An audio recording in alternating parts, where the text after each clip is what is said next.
Saya mau nanya Bante, apakah ada hubungannya kita beragama A, B atau C dengan karma masa lampau? Yang pertama itu. Yang kedua, agama Buddha yang kita anggap cocok, kelihatannya kok sedikit yang berani menyatakan dirinya beragama Buddha. Apa sebabnya Bante itu?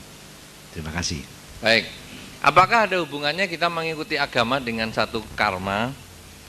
Sebetulnya kalau kita melihat agama itu memang bisa berhubungan dengan karma. Kenapa demikian? Seseorang terlahir di satu daerah tertentu, seseorang memiliki orang tua tertentu, itu adalah karena keterikatan karma. Makanya ada orang mengatakan, wah orang tuanya jahat kok anaknya menderita, ini sepertinya menurun. Sebetulnya itu adalah teori karma. Anak ini yang menderita lahir dari orang tua yang jahat, sebetulnya dia sendiri di kehidupan yang lampaunya itu mereka memang sudah jahat. Sehingga sekarang terkondisi dia lahir di orang tua yang jahat dan hidupnya menderita. Demikian pula, sekarang orang memilih pekerjaan tertentu, itu sebetulnya juga ada ikatan karmanya. Orang bahkan tinggal di satu rumah tertentu, itu ada. Makanya kalau Anda pergi ke satu rumah, kadang-kadang atau satu tempat, kadang Anda bisa merasa, aku kok enak ya tempatnya di sini, rasanya kok cocok. Padahal orang lain menganggap itu nggak cocok. Ini kalau di dalam peribahasa dikatakan, obat bagi satu orang bisa racun bagi orang yang lain. Jadi rumah tertentu itu bagi orang bisa bikin sukses. Berapa banyak orang percaya bahwa rumah tusuk sate itu bikin menderita. Tetapi juga banyak orang mengalami rumah tusuk sate malah sukses. Kenapa bisa begitu? Karena ini juga ada ikatan karmanya. Orang lahir pada tanggal tertentu juga ada ikatan karmanya. Bahkan orang punya nama tertentu itu juga ada ikatan karmanya. Nah, termasuk sebetulnya orang beragama tertentu itu juga ada ikatan karmanya. Karena itu di dalam Dhamma disampaikan, kalau Anda ingin satu ketika Anda mengenal Dharma lagi, entah apapun namanya ya, sekarang namanya agama Buddha, nanti satu ketika Buddhism, satu ketika apa, tapi satu ketika pokoknya itu agama yang namanya Buddha Dharma. Dharma itu, kalau Anda ingin bertemu lagi dengan Dharma, Anda bisa mengucapkan dalam hati. Setiap saat Anda sudah berbuat baik, coba renungkan kebajikan Anda itu. Dan Anda kemudian bertekad, semoga dengan kebaikan ini akan berbuat dalam bentuk kebahagiaan, terlahir kembali sebagai manusia yang mengenal Dharma. Dan nanti kondisi lingkungannya ikut lagi dengan orang yang kenal Dharma. Itu bisa. Ya. Nah, kalau sekarang Anda lahir misalnya di Afrika, mungkin kesempatan kenal Dharma tidak ada. Anda lahir sebagai manusia, tapi di Afrika tidak bisa. Itu kalau di dalam Dhamma ada Patirupa Desa Waso, mempunyai tempat tinggal yang sesuai dengan karmanya itu. Nah ini termasuk.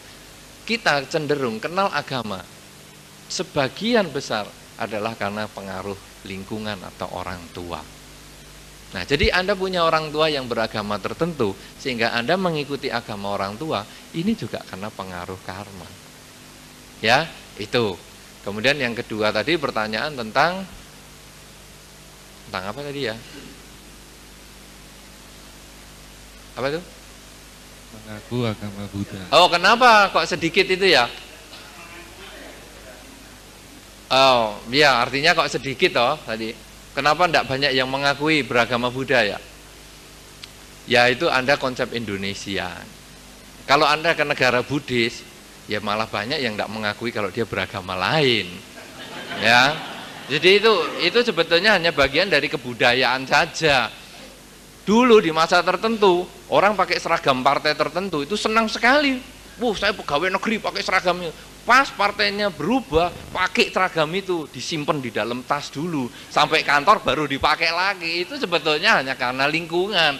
Itu bukan karena mentalitas manusianya. Dan sebetulnya kembali ke agama. Agama itu kalau Anda mau mengaku di KTP atau tidak, Anda mau ngomong atau tidak, yang penting perilakunya kok.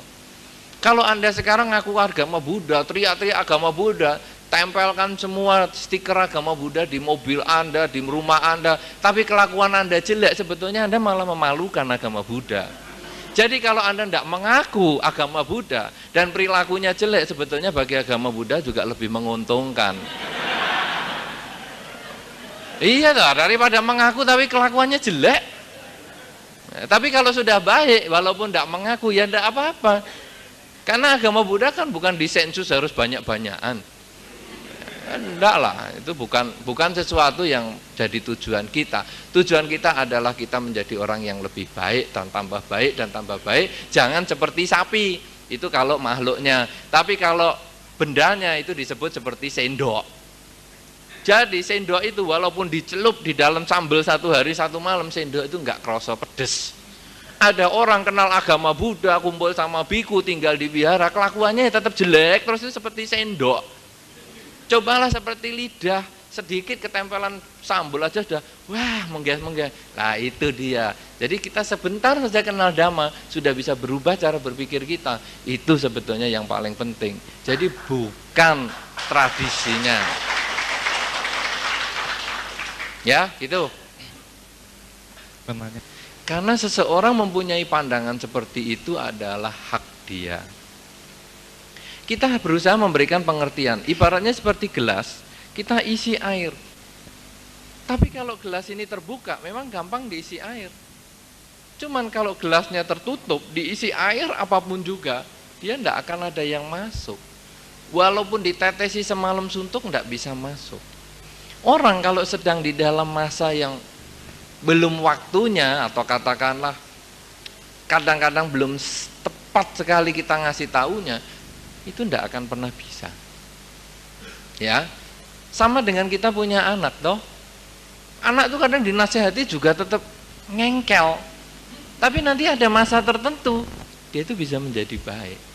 Nah, karena itu kita memang berusaha memberikan pandangan-pandangan yang kita sudah sama ini, kita berikan pandangan bahwa sebetulnya nomor 1, agama itu bukan masalah benar dan salah, tapi karena kecocokan. Ya, Anda cocok dengan agama itu silahkan, tetapi yang lain boleh tidak cocok dengan agama itu, tapi bukan berarti salah. Nomor 2, agama adalah bersifat pribadi. Jadi kita misalnya punya agama ini, ya sudah. Kalau Anda beragama yang lain, ya itu urusannya dia. Kita tidak perlu dibahas, tidak perlu dipertanyakan. Ya, karena dengan mempertanyakan berarti menganggap dia berbeda dengan kita, berarti dia tidak sebaik kita. Padahal kan tidak seperti itu. Kita bertemu dalam masyarakat adalah karena antar pribadi.